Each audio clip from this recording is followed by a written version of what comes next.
स्वागताविव सम्प्रेक्तौ स्वागतप्रतिपत्तये जगतः पितरौ वन्दे पार्वती परमेश्वरौ।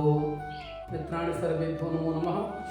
मैं डॉक्टर घनश्याम मिश्र श्री पाराशर ज्योतिष केंद्र यूट्यूब चैनल पर आपका स्वागत अभिनंदन करता हूँ।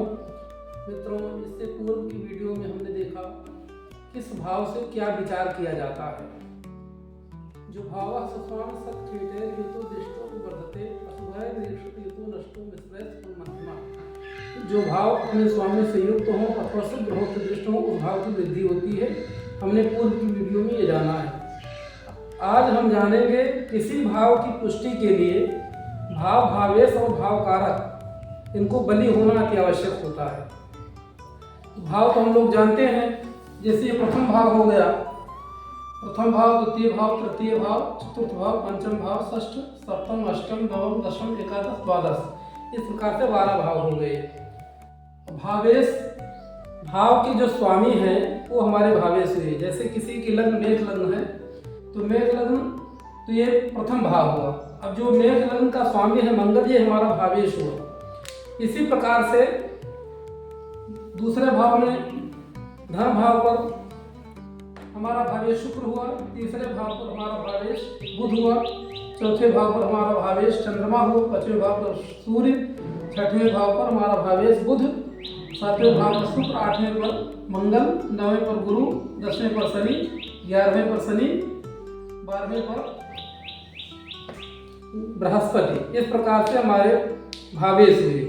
अब हम आज की वीडियो में देखेंगे स्थिर भाव कारक कौन ग्रह होते हैं। ऋषि पाराशर के मतानुसार हम लोग आज जानेंगे कि स्थिर भाव कारक कौन कौन से ग्रह हैं। आइए देखते हैं।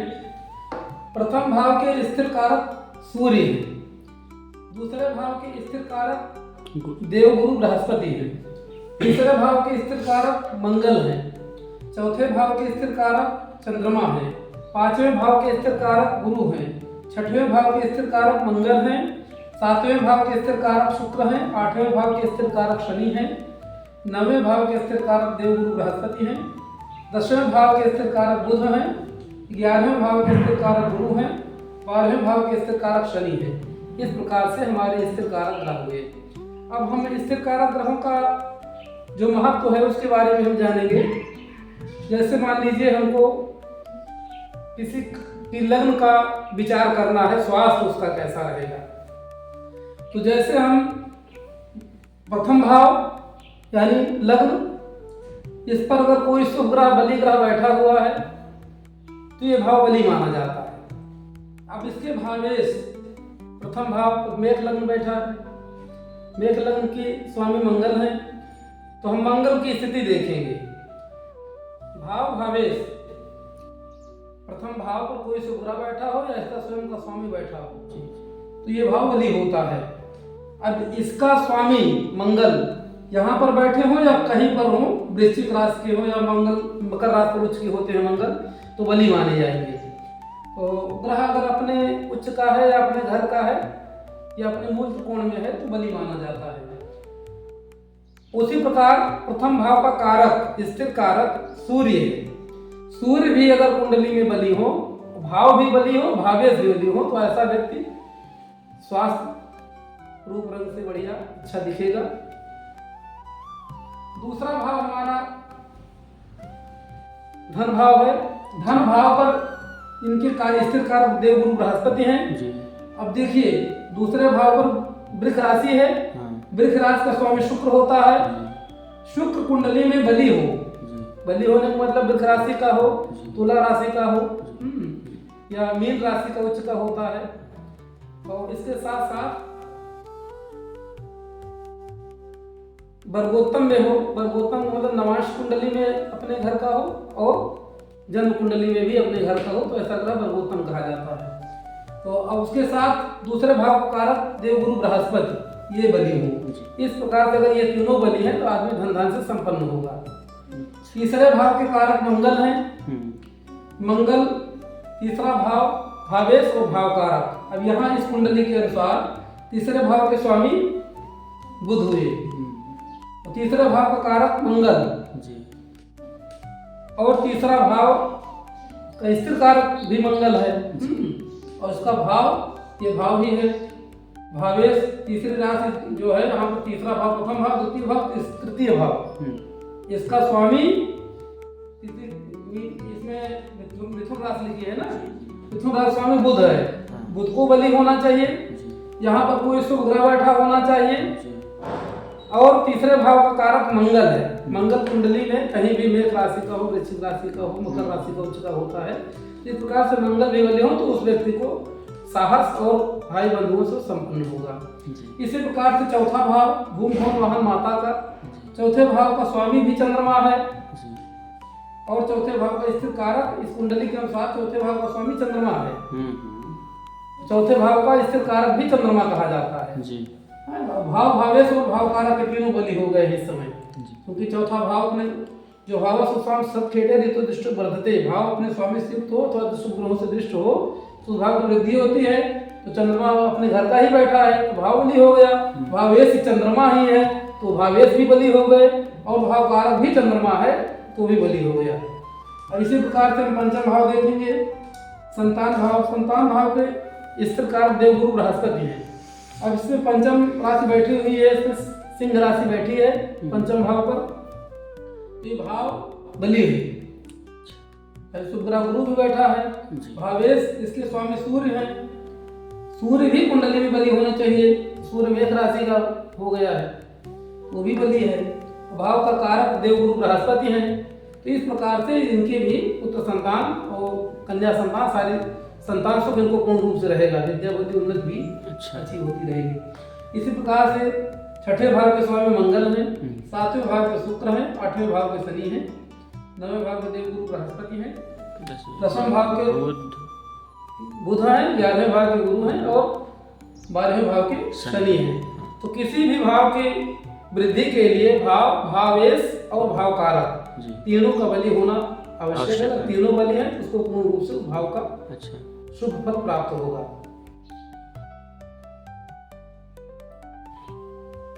चलिए अब छठवें भाव को देखिए।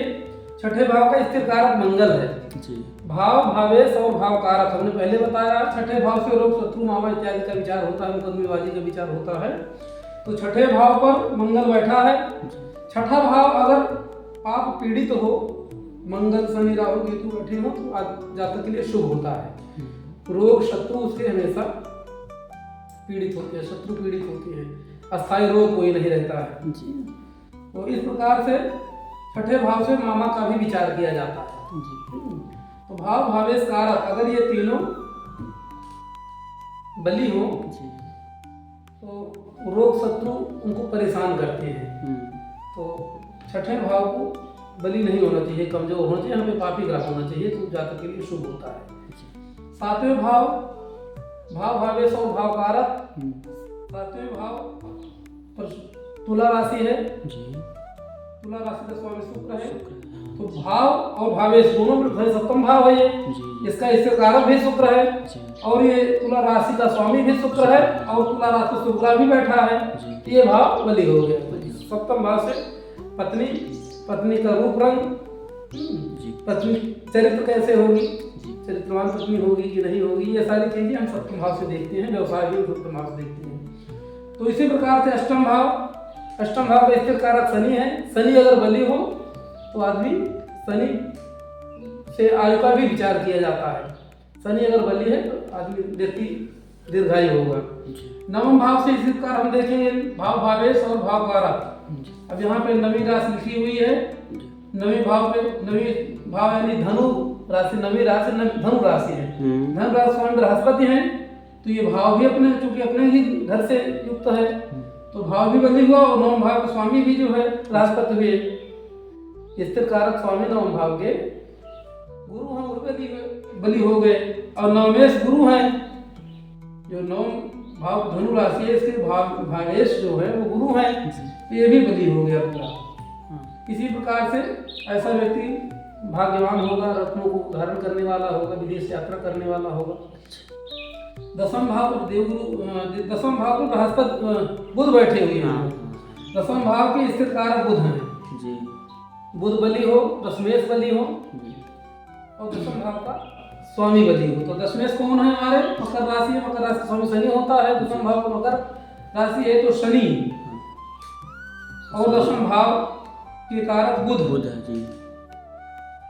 और भावेश माने शुक्र भी बैठा है, तो ये दशम भाव भी बली है। इस प्रकार से व्यक्ति को अच्छी नौकरी मिलेगी, व्यवसाय अच्छा चलेगा जी, मान सम्मान की प्राप्ति होगी, हर प्रकार से उसको भाग्योदय होता रहेगा, बड़े बड़े लोगों से अच्छे संबंध रहेंगे, राजयोग का फल प्राप्त होगा। 11वें भाव का स्वामी बृहस्पति है, तो यहाँ का स्वामी भावेश भाव कारक, अगर तीनों बली हों तो ये एकादश भाव का फल अच्छा मिलेगा, अच्छा लाभ होता रहेगा। ठीक। 12वें भाव के स्वामी स्थिर कारक और भाव तीनों हमको देखना है। तो 12 स्थान पर जो है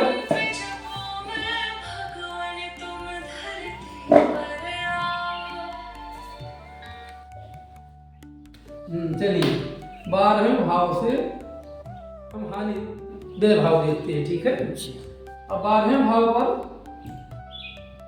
शनि स्थिर कारक माना गया है, और 12वां भाव का स्वामी इस कुंडली के हिसाब से देवगुरु बृहस्पति होंगे। तो अगर 12वां भाव देखिए, 6वां 8वां और 12वां भाव जो कुंडली का होता है ये त्रिक कहा जाता है, अशुभ फल को देने वाला होता है। ये भाव पर पापी ग्रह बैठे हों तो ये जातक के लिए शुभ होता है। इसका बलि होना जातक के लिए बहुत शुभकारी नहीं होता है। और ये जो केंद्र कहा जाता है 1 4 7 10 ये भाव केंद्र है। ठीक है। 1 4 7 10 ये भाव केंद्र है। इसके विषय में हम आगे की वीडियो में बात करेंगे। शुभ ग्रह का आपका प्रश्न था, शुभ ग्रह कौन कौन से हैं? शुभ ग्रह शुक्र जी, गुरु जी, ये शुभ ग्रह माने गए हैं। सूर्य और अगर बुध जो ग्रह है वो शुक्र के साथ बृहस्पति के साथ वो भी शुभ माना गया है। और चंद्रमा शुक्ल पक्ष की पंचमी से लेकर के कृष्ण पक्ष की पंचमी तक का चंद्रमा ये पूर्ण बली चंद्रमा माना जाता है। तो ये इस तरह से है तो वो भी शुभ है। अगर शुक्ल पक्ष की पंचमी से कृष्ण पक्ष की पंचमी तक का चंद्रमा है तो शुभ ग्रह माना जाता है। सूर्य मंगल ये पापी ग्रह माने जाते हैं, शनि और राहु केतु क्रूर ग्रह माने जाते हैं। तो कहने का मतलब है कुंडली में बुध शुक्र चंद्र और गुरु, चंद्र बुध गुरु और शुक्र ये 4 जो हैं शुभ हैं। लेकिन इसमें थोड़ा सा यही देखने वाली विषय है कि बुध और चंद्रमा ये पापी ग्रह के साथ अगर बैठ गए हैं, जैसे बुध का ये स्वभाव होता है जिसके साथ बैठता है उसी का अनुग्रह कर लेता है। अगर बुध सूर्य के साथ या शनि के साथ राहु के साथ मंगल के साथ अगर बैठ जाता है तो भी पापी ग्रह हो जाता है। और वही बुध यदि शुक्र के साथ और बृहस्पति के साथ बैठ गया है तो शुभ हो जाएगा। चंद्रमा का हमने बता ही दिया। चंद्रमा शुक्ल पक्ष की पंचमी से लेकर के कृष्ण पक्ष की पंचमी तक का चंद्रमा पूर्ण बली होता है, और कृष्ण पक्ष की पंचमी से लेकर के शुक्र पक्ष की चतुर्थी तक का चंद्रमा ये निर्बल होता है। तो अगर चंद्रमा पूर्ण बली है शुक्ल पक्ष की पंचमी से लेकर के कृष्ण पक्ष की चतुर्थी तक है या पंचमी तक है तो चंद्रमा पूर्ण बली है तो वो चंद्रमा शुभ माना जाएगा। और यदि कृष्ण पक्ष की पंचमी से लेकर के शुक्ल पक्ष की चतुर्थी तक का चंद्रमा है तो वो चंद्रमा अशुभ माना जाएगा। क्लियर हुआ? सूर्य मंगल शनि राहु केतु ये पापी ग्रह और क्रूर ग्रह हैं। शुक्र गुरु ये शुभ ग्रह हैं। अगर कृष्ण पक्ष की पंचमी से लेकर के शुक्ल पक्ष की पंचमी तक का चंद्रमा है तो क्षीण चंद्र है, ये अशुभ है। और यदि शुक्ल पक्ष की पंचमी से लेकर के कृष्ण पक्ष की चतुर्थी तक का चंद्रमा है तो ये शुभ ग्रह है। और गुरु तो हमने जान लिया शुभ ग्रह है। बुध जो है बुध यदि पापी ग्रहों के साथ बैठता है तो पाप फल देने लगता है तो पापी ग्रह माना जाता है। वही बुध यदि शुक्र गुरु के साथ है तो शुभ ग्रह माना जाएगा। आपको क्लियर हुआ? कौन कौन से ग्रह शुभ ग्रह हैं एक बार आप बताएंगे? शुक्र गुरु। हाँ, शुक्र गुरु और बुध चंद्रमा को देखना हाँ पड़ेगा। बुध चंद्र, ये चारों मिलाकर के शुभ ग्रह हैं, लेकिन बुध के साथ कंडीशन है कि शुभ ग्रह के साथ हो। हाँ। और चंद्रमा के साथ ये कंडीशन है कि शुक्ल पक्ष की पंचमी से लेकर के कृष्ण पक्ष की चतुर्थी तक का चंद्रमा हो तो वो शुभ ग्रह माना जाएगा। ठीक है। और पापी ग्रह कौन कौन से हैं? मंगल जी, शनि, हाँ, राहु, मंगल, शनि, केतु, राहु, केतु और सूर्य, सूर्य जी। ये पापी ग्रह हैं। जिसमें से सूर्य मंगल पापी ग्रह माना जाता है, शनि राहु केतु क्रूर ग्रह माना जाता है। पापी क्रूर एक ही हो, ना तो फल अशुभ ही देंगे, वो अशुभ भाव में है और नीच के है तो अशुभ फल देंगे। तो आज हम यही वीडियो बड़ा हो रहा है तो आज यही रोकते हैं, बाकी की जानकारी दूसरे वीडियो में प्राप्त करेंगे। जय माता।